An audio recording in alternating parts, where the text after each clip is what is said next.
ஆண்டவர்களோடு இருப்பாராக. உம் ஆன்மாவோடும் இருப்பாராக. லூக்கா எழுதிய தூய நற்செய்தியிலிருந்து வாசகம். ஆண்டவரே, மாட்சி உமக்கே.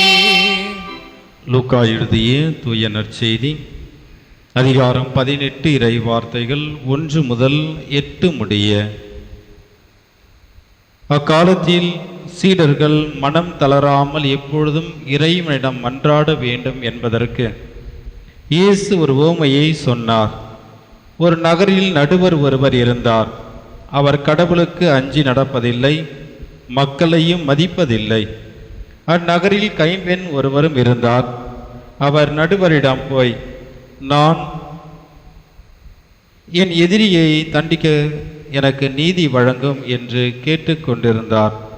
நடுவரோ நெடுங்காலமாய் எதுவும் செய்ய விரும்பவில்லை. பின்பு அவர், நான் கடவுளுக்கும் அஞ்சுவதில்லை, மக்களையும் மதிப்பதில்லை என்றாலும் இக்கைம்பெண் எனக்கு தொல்லை கொடுத்து கொண்டே இருப்பதால் நான் இவருக்கு நீதி வழங்குவேன். இல்லை என்றால் இவர் என் உயிரை வாங்கி கொண்டே இருப்பார் என்று தமக்குள்ளே சொல்லிக் கொண்டார்.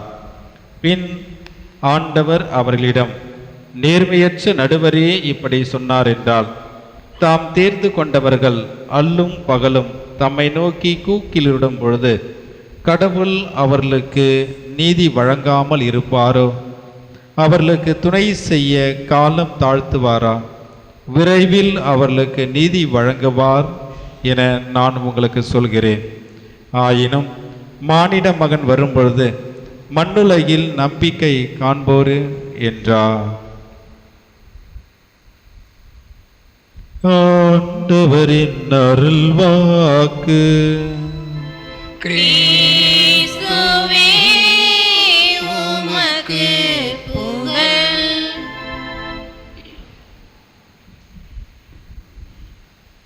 இயேசுவில் பிரியமான சகோதர சகோதரிகளே,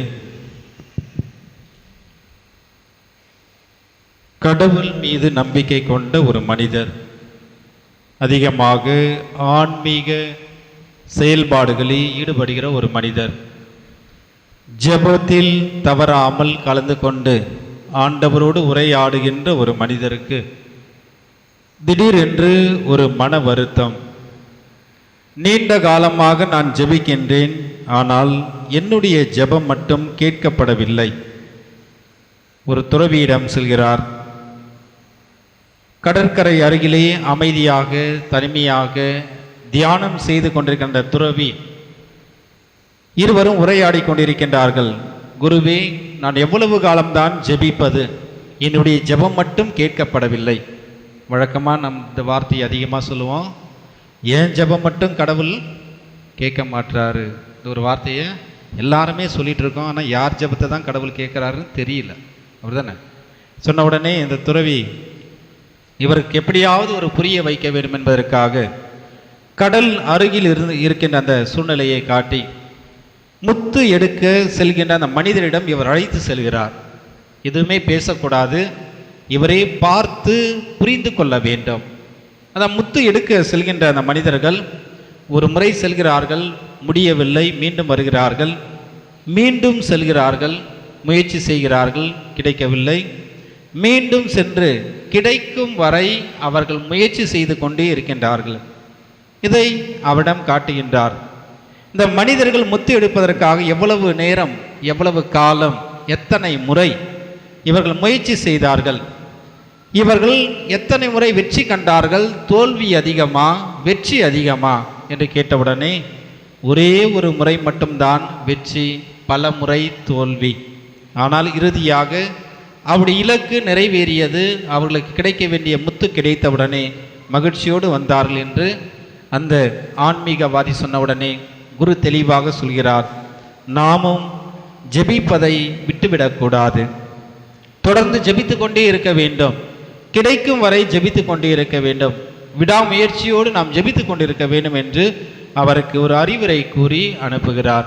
பிரியமானவர்களே, இன்றைய நாளிலே வருகின்ற நற்செய்தி முதல் வார்த்தை, வழக்கமாக இயேசு ஒரு ஓமையை சொல்கின்றார் என்றால் ஓமையை சொல்லி முடித்த பின்புதான் அதற்கு என்ன எதற்காக சொன்னேன் என்பதை அவர் இறுதியாக தான் வழக்கமாக பதிவு செய்வார்.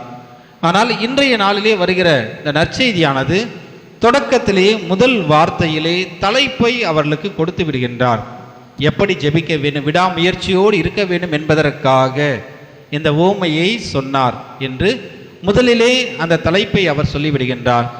ஏழை கைம்பெண்.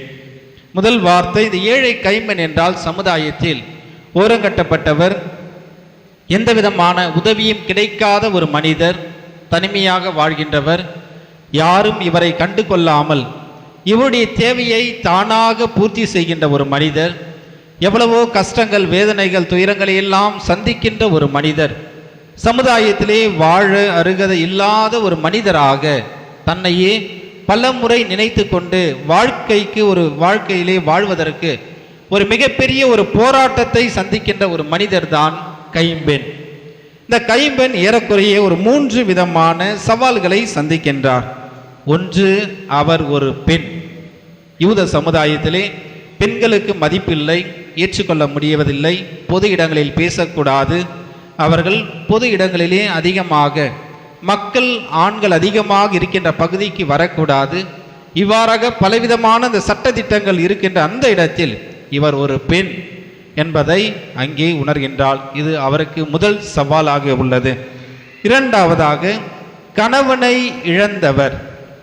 அன்றையிலிருந்து இன்று வரை நாம் பார்க்கின்றோம், இன்று வரை ஒரு கணவனை இழந்தவர் சமுதாயத்தில் ஏதாவது ஒரு நல்ல காரியங்களுக்கு நாம் செல்லும் பொழுது எதிரே வந்துவிட்டால் அதை பல நேரத்திலே நாம் அவர்களை குறை சொல்கின்ற ஒரு சமுதாயமாக மாறி இருக்கின்றோம்.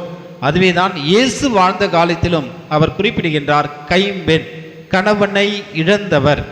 இவர் எவ்வளவோ கஷ்டங்களை எல்லாம் சந்திக்கின்றவர், இவருடைய பிரச்சனைகளை எல்லாம் சந்திக்கின்றவர் என்பதற்காக இரண்டாவது சவாலாக இவர் ஒரு கைம்பெண் என்று இவரை குறிப்பிட்டு காட்டுகின்றார். மூன்றாவது, இந்த கைம்பெண் சந்தித்த சவால், இவர் ஒரு ஏழை.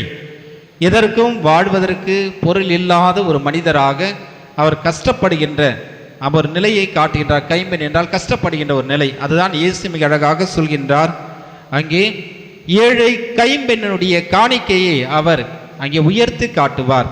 ஏனென்றால் இந்த ஏழை கைம்பெண்ணானவள் தன்னிடம் இருப்பதையெல்லாம் கொடுத்து விட்டாள். ஏனென்றால் அதிகமாக பொருள் வைத்திருக்க வாய்ப்பில்லாத ஒரு மனிதர்கள் கைம்பெண். எதற்கும் வழி இல்லாதவர்கள். இருக்கின்ற அந்த கொஞ்சம் பைசாவையும் பணத்தையும் அவர் அங்கே கொடுத்து விடுகின்றார். அதை தான் இயேசு பார்த்து மிக அழகாக சொல்கின்றார். இவருடைய கைம்பெண்ணுடைய விசுவாசத்தில் தான் அதிகமாக இருந்தது, பணத்தில் அல்ல. கடவுள் மீது கொண்ட அந்த விசுவாசத்தில் தான் தன்னுடைய வாழ்க்கையை இவர் வாழ்ந்து கொண்டிருந்தார். கடவுள் நம்பிக்கை தான் இவரை வாழ வைத்தது. குறைவில் அல்ல, மாறாக மன நிறைவோடு இவர் அங்கே காணிக்கையாக கொடுக்கின்ற ஒரு மனிதராகவும் இருக்கின்றார். குறைவாக இருந்தாலும் அதை நிறைவாக கடவுளுக்கும் பிறருக்கும் கொடுக்கின்ற ஒரு பெண்ணாக இருந்தவள் தான் இந்த ஒரு கைம்பெண். மூன்றாவதாக, யாரிடமும் தன்னை வெளிப்படுத்த விரும்பாத இந்த ஒரு கைம்பெண் ஆண்டவர் இயேசுவால் அந்த காணிக்கை பெட்டியின் பொழுது இயேசு கூர்ந்து கவனித்த பின்பு இவளை முன்னிலைப்படுத்தி ஒரு எடுத்துக்காட்டான ஒரு மனிதராக வாழ அங்கே இவரை வெளிப்படுத்துகின்றார்.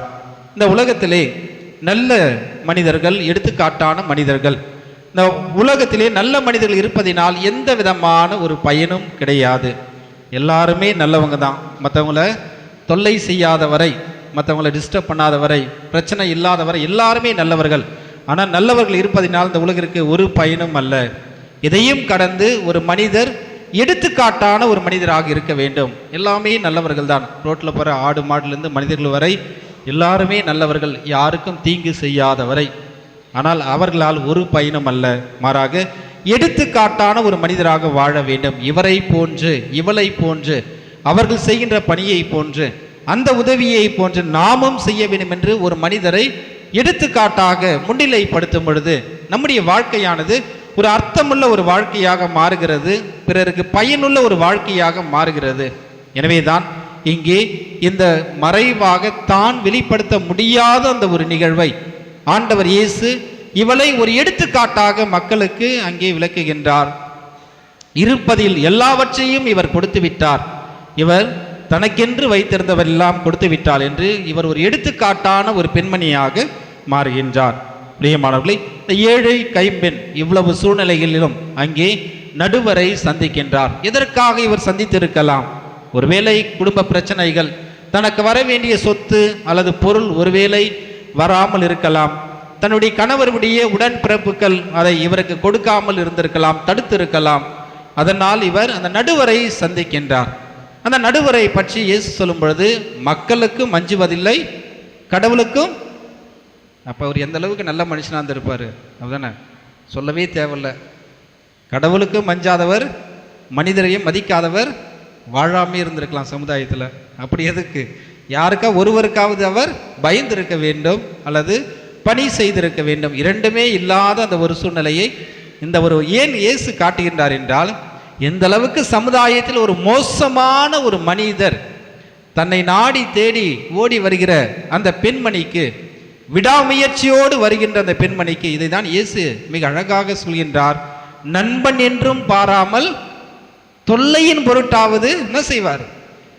அந்த இரவுல எழுந்து உங்களுடைய தேவையை கொடுப்பார். அதங்க அழகா இயேசு பாருங்க, அந்த ஒரு சமுதாயத்திலே ஒரு மதிக்காத ஒரு மனிதர் எந்த அளவுக்கு ஒருத்தர் இருந்திருப்பாரு, அந்த ஒரு மனிதருக்கே என்ன செய்யற, ஐயோ தொல்லையின் பொருட்டாவது இந்த பெண்ணுக்கு நாம் நீதி வழங்க வேண்டும் என்று வருகிறாரே. அந்த ஒரு தொல்லையின் பொருட்டாவது சமுதாயத்திலே ஒரு மோசமான ஒரு மனிதருக்கு இருக்கின்ற மனநிலையை விட கடவுளுக்கு இருக்கின்ற மனநிலை பெரியது. கடவுள் மாறாதவர், அன்பு மயமானவர், அன்பே கடவுள் என்று நாம் சொல்கின்றோம். அதை தான் இங்கே மத்தேயு நற்செய்தி 7ஆம் அதிகாரம் 11வது வசனத்திலே மிக அழகான அந்த வார்த்தை, தீயோர்களாகிய நீங்களே உங்கள் பிள்ளைகளுக்கு நற்கொடைகளை வழங்க அறிந்திருக்கின்றீர்கள், அதைவிட மேலானவர் யார்? நம்முடைய விண்ணக தந்தை. ஒரு சொல்லால் உலகை படைத்தவர், எந்த நேரத்தில் எப்படி வேண்டும் எது வேண்டும் என்று அறிந்து தெரிந்து பொறுமையாக நமக்கு கொடுக்க வேண்டிய அனைத்தையும் தருகின்ற அவர் உங்களை கைவிட மாட்டார் என்பதுதான் இன்றைய நாளிலே ஆண்டவர் தருகின்ற ஒரு மிக முக்கியமான ஒரு செய்தி. இந்த சமுதாயத்திலே இவ்வளவு ஒரு மோசமான ஒரு மனிதர் தொல்லையின் பொருட்டு அங்கே நீதி வழங்குகின்றார் என்றால், நான் எவ்வளவு தூயவர், மேலிருந்து உங்களுக்கு அருளுகின்றேன், என்னை நாடி தேடி நம்பிக்கையோடு ஓடி வருகிற உங்கள் ஒவ்வொருவருக்கும் கடவுள் கட்டாயம் கொடுப்பார். ஒருவேளை தாமதிக்கலாம், ஆனால் தாமதம் என்பது கடவுள் தரமாட்டார் அல்லது கிடைக்காது என்று நினைத்து விடக்கூடாது. கடவுள் தாமதமாக கொடுத்தாலும் தரமானதாக நமக்கு கொடுப்பார் என்பதுதான் இன்றைய நற்செய்தி நம்மளை சிந்திக்க அழைக்கின்றது. நாமும் விடாமுயற்சியோடு ஆண்டவரை நாட வேண்டும், தேட வேண்டும், அவருடைய ஆசீர்வாதத்தை பெற்றுக்கொள்ள வேண்டும் என்றால் ஒவ்வொரு நாளும் கிடைக்கும் வரை நாம் என்ன செய்ய வேண்டும்? தொல்லை கொடுத்து கொண்டே இருக்க வேண்டும். நம்முடைய குழந்தைங்களுக்கு வீட்டில் கேட்ட உடனே ஒரு பொருளை நம்ம வாங்கி கொடுத்துட்றோமா? இல்லை, அம்மாட்ட கேட்டு பார்க்கும், அப்பா அம்மா மாறி மாறி மாறி போயிட்டே இருக்கோம். கடைசியாக தொல்லைன்னு பொருட்டு, ஐயோ உன் தொல்லை தாங்க முடியல, போயிட்டு வா சொல்லிட்டு அந்த ஒரு பொருளை நாம் வாங்கி கொடுக்கின்றோம். ஒரு அன்பால் நம்ம கொடுக்கலனாலும், மனப்பூர்வமாக மன நிறைவோடு நாம் கொடுக்கவில்லை என்றாலும் நாம் எதற்காக கொடுக்கின்றோம்? தொல்லையின் பொருட்டாவது ஒரு பொருளை நாம் வாங்கி கொடுத்து அனுப்பி விடுகின்றோம். எனவே நாம் தொடர்ந்து நாம் ஜெபிப்போம். ஆண்டவரை தொல்லை கொடுத்து கொண்டே இருக்க வேண்டும். கிடைக்கும் வரை நாம் தொல்லை கொடுத்து கொண்டே இருப்போம். கட்டாயம் நம் தேவைகளை எல்லாம் ஆண்டவர் நிறைவேற்றுவார். நாம் ஜெபிக்கின்ற ஜெபம் ஒரு நாளும் வீணாகாமல் போகாது. ஒருவேளை தாமதிக்கலாம், ஆனால் கடவுள் தாமதமாக கொடுத்தாலும் தரமானதாக நமக்கு கொடுப்பார். எனவே நாம் தொடர்ந்து ஜெபிப்போம். ஆண்டவருடைய அருளும் ஆற்றலும் நம்மை வழி நடத்தவும், அவருடைய அன்பும் அமைதி நம்முடைய உள்ளத்தையும் இல்லத்தையும் நிரப்பி நாம் நலமோடு வாழ துணை புரிய மன்றாடுவோம். ஆண்டவர் நம் அனைவரையும் நிறைவாக ஆசீர்வதிப்பாராக. ஆமென்.